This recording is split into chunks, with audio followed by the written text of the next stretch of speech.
రంగారెడ్డి జిల్లా ఇబ్రహీంపట్నం నియోజకవర్గం ఎమ్మెల్యే మల్రెడ్డి రంగారెడ్డి గ్రామం తొర్రూరులో ఇరిగేషన్, రెవెన్యూ, హైడ్రా అధికారులు సర్వే చేపట్టారు. గ్రామంలోని 111 సర్వే నెంబర్లో రికార్డుల ఆధారంగా ఎలాంటి కాలువలు లేకున్నా అధికారులు కాలువ తీసే ప్రయత్నం చేయగా అక్కడ ఉన్న రైతు రాజ్ కిరణ్ కుటుంబ సభ్యులు అడ్డుకోవడంతో అధికారులు కాలువను పూడ్చివేసి వెళ్లిపోయారు. అక్కడికి వచ్చిన ఇరిగేషన్, హైడ్రాధికారులను వివరణ అడిగినా కూడా ఇవ్వకుండా అక్కడి నుండి వెళ్లిపోయారు. సర్వే ఆఫ్ ఇండియా గ్రామ సర్వే రికార్డు ప్రకారం 300 మీటర్ల దూరం వచ్చే కాలువని తప్పుడు మార్కింగ్తో తమ పొలాల వద్ద తీస్తున్నారని ఆగ్రహం వ్యక్తం చేశారు. అధికారులు ఎవరో చెప్పుడు మాటలు వినకుండా సర్వే ఆఫ్ ఇండియా రికార్డు ప్రకారం కాలువ తీయాలని రైతులు కోరారు.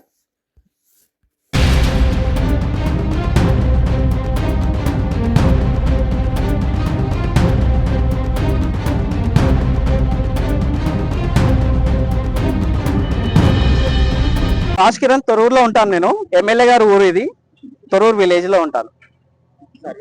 సర్వే నెంబర్ 111 లో మాకు 1 ఎకరా 3 గుంటలు ఉంటుంది. మా అందరికి తలా 1.5 ఎకరా 1 గుంట. చాలా మంది పార్ట్నర్స్ ఉంటాం ఇందులో.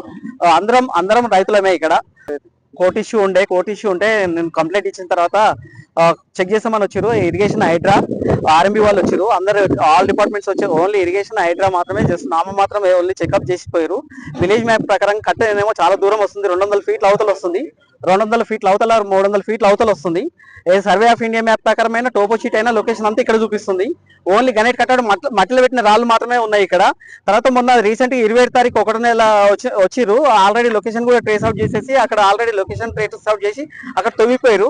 మళ్ళీ ఏమన్నంటే ఎమ్మెల్యే గారు పిలిచారు అని చెప్పేసి అన్నారు. నేను కూడా ఎమ్మెల్యే గారికి ఏం చెప్తున్నానంటే విలేజ్ మ్యాప్ లో ఎక్కడైతే ఉందో సర్వే ఆఫ్ ఇండియా మ్యాప్ లో 1972 మ్యాప్ లో ఎక్కడైతే ఉందో అక్కడనే పెట్టమని చెప్తున్నాను. వాళ్ళ అల్లుడు కానీ తర్వాత పైన పొలాలలో కాకుండా మ్యాప్ లో ఎక్కడైతే ఉంటే అక్కడ.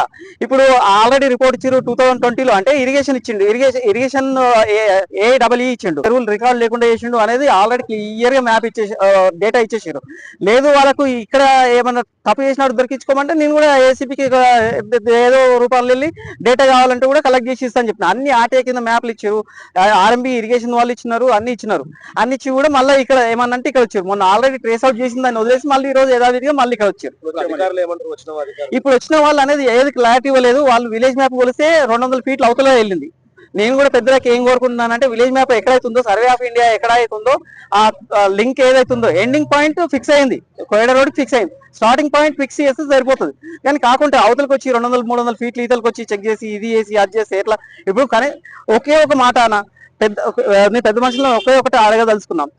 చాలుగా అనేది చెరువుకుంటుందా వచ్చే కాలువకుంటుందా? ఇప్పుడు చెరువు పోకముందే కాలువ పెడితే ఎక్కడ పోతుంది? ఇప్పుడు ఆ చెరువులకు వాటరే పోవాలి. ఇప్పుడు ఏదైతే తీసిన ప్రకారంగా అయితే కనీసం చెరువులకు నీళ్లు పోకుండా మొత్తం అవుట్ సైడ్ వచ్చేస్తాయి. అవి తయారు చేయడం అట్లా చేసారు. ఎందుకంటే అది వచ్చే కాలువ, అది విలేజ్ మ్యాప్ లో కాలువ ఉంది, సర్వే ఆఫ్ మ్యాప్ లో ఉంది, అన్ని రికార్డ్స్ ఉన్నాయి. రికార్డ్స్ కాకుండా 200-300 ఫీట్లు ఈతల తవ్వి నీళ్లు డైవర్ట్ చేద్దామనే ప్లాన్ మాత్రమే చేస్తున్నారు. ఇరిగేషన్ వాళ్ళు ఒప్పుకోమంటున్నారు. ఒప్పుకుంటే నేను ఎందుకు ఒప్పుకుంటా? అక్కడ లేని ఎందుకు ఒప్పుకుంటా? ఉంటేనేమో ఒప్పుకోవచ్చు.